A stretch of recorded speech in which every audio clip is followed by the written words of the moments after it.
Back with Democratic presidential candidate Dean Phillips. Let's get right to some of your questions. Gigi from New Jersey. On your website, your plan is general and vague and only makes a nod to, quote, enhanced border security. Do you think the current situation is a national security issue? If not, why not? If yes, what are your plans to protect the border while still maintaining a welcoming yet prudent posture towards immigrants? Yeah, it is a massive crisis. It's a failure of administrations for the better part of my lifetime. I've been to the southern border twice, and it's a disaster, and it needs to be addressed. Well, yes, it's a national security crisis, and we should address it. Well, how? Yes, barriers, better technologies, human resources, and we have to change our asylum policy. I believe it should be litigated and adjudicated in countries of origin. Right now, our law forces migrants who would like to come to America to cross the border, spend $10,000 per person, giving it to Mexican cartels to do so. They should hold on to their money, adjudicate cases locally. If they are welcome to the United States, we bring them here, and then they start their lives with $10,000 of their own money in their own pocket, not beholden to the social services sector in the United States of America. Let's get 30 seconds on Jan from Minnesota. I live in your district in Minnesota. How are you dividing your time between Congress and campaigning for president? No, I'm here today. Yesterday I was in Washington voting on 24 hours. I was voting on substantial bills.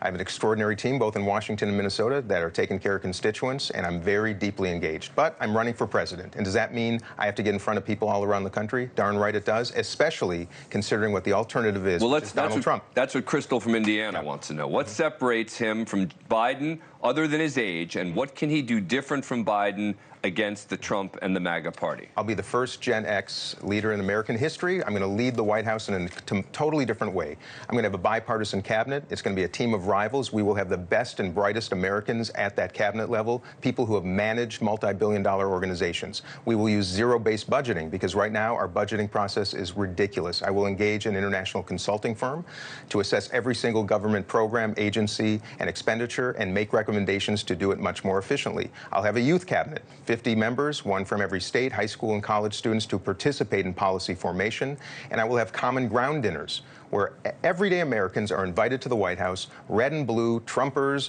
Biden supporters, Phillips supporters, to sit down with dinner with their president to share their perspectives, their concerns, their ideas. I will also address what is number one on everybody's mind: affordability, affordability, affordability. Housing, healthcare, education, food, and fuel are not affordable for people, Dan. How do you change that? Oh, we got a lot of ways to change that. And right now, if the president was understanding what's really going on in the country, I believe he wouldn't be in the crisis he is in right now. Because on paper, the economy seems to be doing pretty well. Yeah.